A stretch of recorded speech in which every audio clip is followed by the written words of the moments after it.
Bismillahirrahmanirrahim.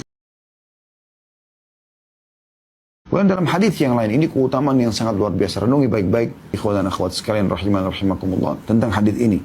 Kata Nabi SAW, Ala unabbi'ukum bi khairi a'malikum. Maukah aku tunjukkan kepada kalian perbuatan kalian yang paling baik. Makna paling baik adalah paling besar pahalanya. Wa azkaha inda malikikum. Dan paling suci di sisi raja kalian. Maksudnya paling Allah muliakan amal soleh.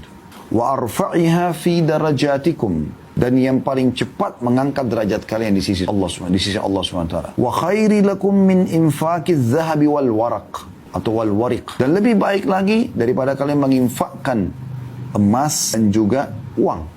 Wa khairi lakum min an talqaw aduwakum fatadribu anaqahum wa yadribu anaqakum.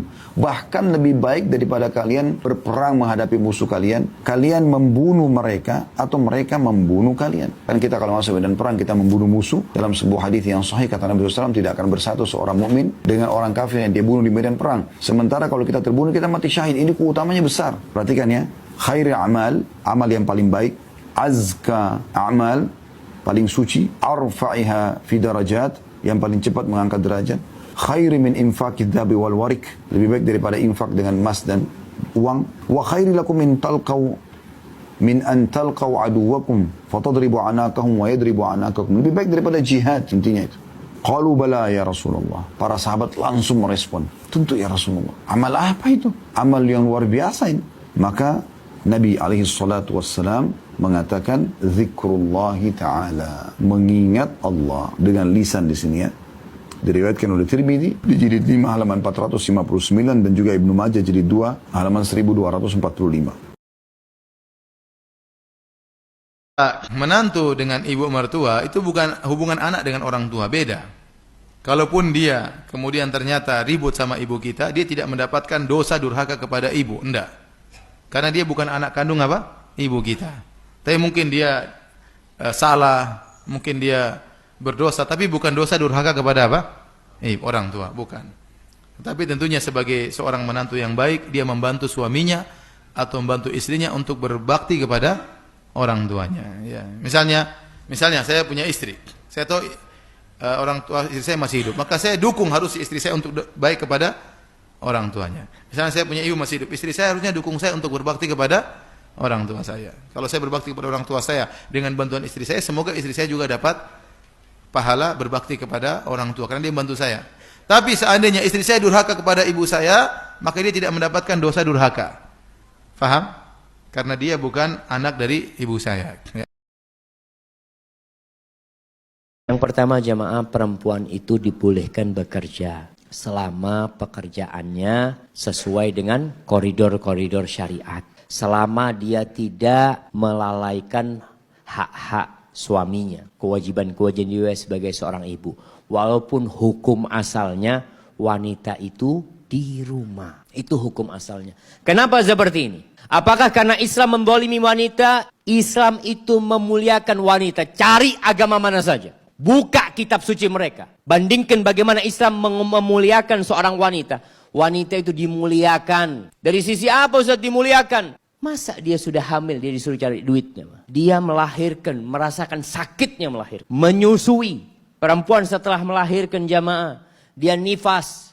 Bagaimana rasa sakit dia, rasa perih dia. Masa seperti itu disuruh kerja, suruh cari duit. Suaminya yang wajib kasih nafkah. Dan buat para orang tua, mendidik anak perempuan beda dengan mendidik anak laki-laki. Mendidik anak perempuan dan membesarkan mereka itu subhanallah. Antum punya 1, 2, 3 anak perempuan, antum didik dengan benar, masuk surga insya Allah. Beda sama anak laki. Karena anak perempuan ini, orang tuanya capek membesarkan, mendidik putrinya, menikah dibawa sama suaminya. Hasil kerjanya itu dibawa sama suami. Karena kondisinya seperti itu. Pahalanya lebih besar daripada mendidik anak laki. Kalau anak laki, keluarga masih berharap kebaktian itu anak. Masih membantu orang tuanya itu anak. Tapi kalau anak perempuan lah. Sehingga tolong para orang tua yang menikahkan putrinya, jangan intervensi sama rumah tangga putrinya. Dia sudah milik suaminya. Kalau dia bekerja kemudian suaminya minta berhenti bekerja, siapa yang harus taatin itu perempuan?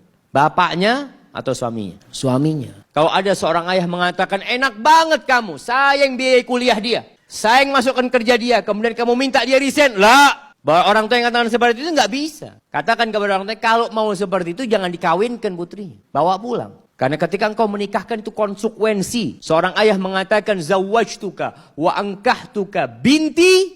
Aku nikahkan engkau, aku kawinkan engkau dengan putriku dengan mahar sekian. Lalu sang suami mengatakan, qabiltu, aku terima. Selesai. Beralih tanggung jawab. Wahai muslimah, terutama yang belum pakai hijab, ataupun yang sudah pakai hijab tapi masih setengah-setengah, ini maslahat buatmu. Ya. Ini bukan penyiksaan, bukan penindasan. Jadi nggak perlu membahasakan, saya nanti pakai hijab kapan saya mau, kapan hati saya tergerak. Ini mau nunggu sampai kapan? Apakah sampai ajal datang? Kan tidak mungkin. Ya. Karena ajal bisa datang kepada siapapun, dan kapanpun, setiap saat bisa datang. Maka jangan sampai Anda menyesal pada saat Anda datang nanti pada hari kiamat. Sebagaimana dalam hadis yang sahih dijelaskan, bahwasanya akan ada wanita-wanita yang ditarik, ya, rambut mereka, digantung rambut mereka, dan rambut mereka di api neraka dan dibakar gitu. Itu karena mereka tidak berhijab, gitu kan. Dan orang yang sengaja memamerkan auratnya tidak akan mencium bau surga, jangankan masuk ke dalam surga, mencium bau surga pun tidak.